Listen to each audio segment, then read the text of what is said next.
De nouveaux affrontements entre l'armée congolaise et le M23 RDF sont signalés ce dimanche 12 janvier sur différentes lignes de front dans les territoires de Monsisi ainsi que dans celui de Nyiragongo au nord Kivu.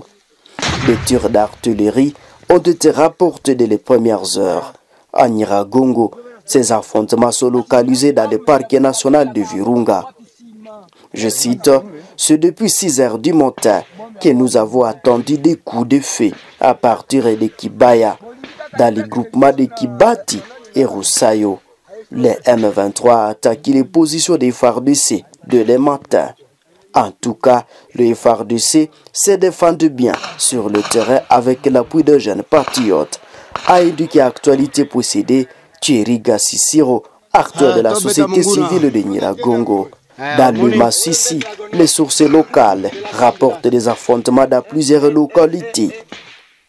Depuis plusieurs jours, diverses sources au sein de la société civile et de l'ASSEUR dans l'Heurt indépendant rapportent l'arrivée de nouveaux renforts des rebelles du M23 RDF dans les territoires de Monsisi. Ces renforts visent à combler les vides laissés après des lourdes pertes subies par le M23 RDF lors de la contre-offensive des forces armées de la République démocratique du Congo FARDC à Monsisi Centre. Selon les sources, les renforts auraient été signalés le samedi 11 janvier à Karouba et Mouchaki. Les terroristes du M23 auraient pour objectif de renforcer leur position vers Kagano, Lukala, Humur et Mufunzi, tandis que ceux de Mouchaki se déplacent vers la localité de Mutanda, dans le but d'appuyer les localités de Rubaya et Monsisi Centre. Lakini basoda ya CLT tukasaidia na zingine mamuvuma zenye ziko hapa kisi tunaongoza hapa, tuko wa general sita tunaongoza Sake, tukapigana mpaka adui tukamrudisha nyuma. Lakini tunaambia population ikuye irudie, mwingine iko kimya tunaimetrize na adui tuko tunaenda tunamrudisha nyuma, tu tunampiga sana. La quatrième phase de l'opération conjointe Souja, menée par les forces armées de la République démocratique du Congo FARDC et les forces de défense populaire de l'Ouganda UPDF, a enregistré de résultats mitigés, selon un rapport publié mercredi par les groupes d'experts des Nations Unies. L'opération relancée le 20 mai 2024, après le début, peut conclure en novembre 2023. Visait à affaiblir les forces alliées ADF, groupe armé visé par des sanctions internationales. Les attaques terrestres et aériennes ciblent les bastions des ADF à l'ouest de la RN4 ont infligé de lourdes pertes au groupe rebelle. Plusieurs de leurs commandants d'Obraïda et Amigo ont été tués et de certains otages ont pu être libérés, indiquent les rapports.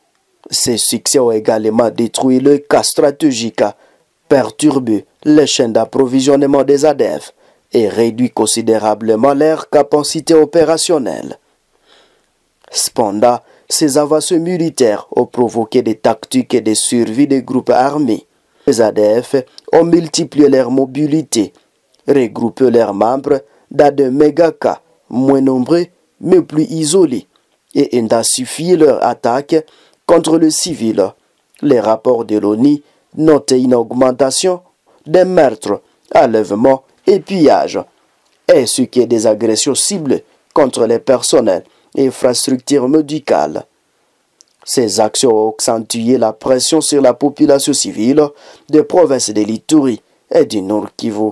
Les rapports soulignent que, bien que les ADF aient cessé leurs attaques à territoire ougandais depuis fin 2023, leurs exactions à RDC se sont multipliées.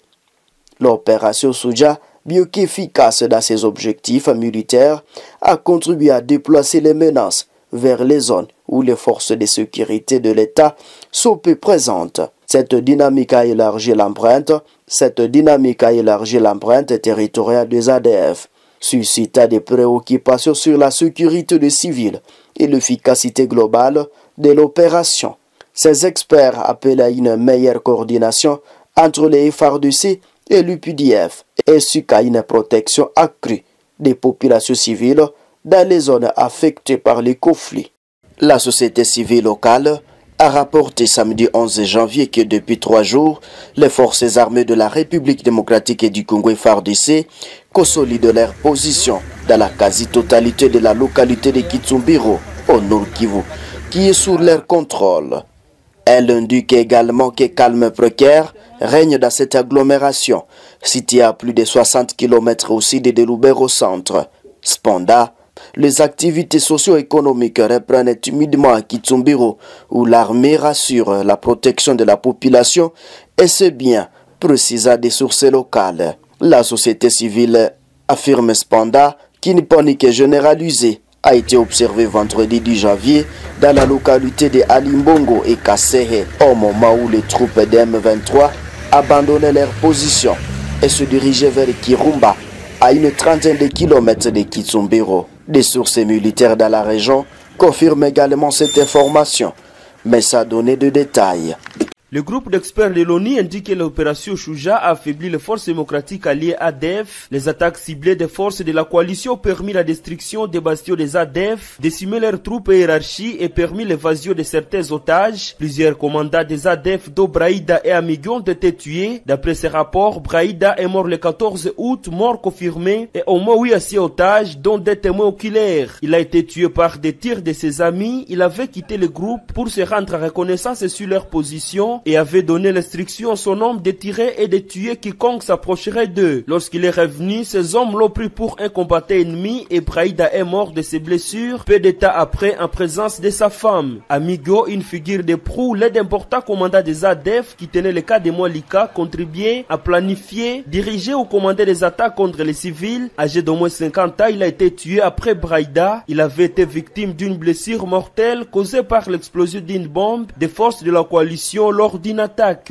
Malgré les rumeurs persistantes sur la mauvaise santé de Moussa Baloukou, le commandant-chef du mouvement, ce dernier garde encore le contrôle de ses troupes. Il portait apparemment un gilet explosif avec l'intention déclarée de se faire sauter s'il était capturé. Son successeur désigné et son bras droit actuel, Seka Oumarou, racherit les rapports qui citent comme source les ex-otages et anti-ADF. Amenés à se déplacer constamment, les ADF ont vu leur capacité opérationnelle se réduire considérablement et leur chaîne d'approvisionnement bouleversée. Les ADF souffrent de la famine et de la maladie, note ces rapports. Le rapport du groupe d'experts de l'ONU montre que l'opération Shuja a repoussé les ADF dans la province de l'Ituri et dans les territoires de Lubero. Elle est sortie de sa limite officielle pour poursuivre les cellules des ADF. À représailles, celles-ci s'en sont prises aux civils, enregistrant ainsi plus de 150 civils tués dans les attaques dans les provinces de l'Ituri et du Nord Kivu depuis juin 2024. La majorité des cas des ADF sont maintenant situés dans la province de l'Ituri, où les groupes de Baloukou et Sokan de Madina ont été aperçus au nord de l'Oloa, sur la route Eringeti-Komanda, dans le territoire de Mampasa.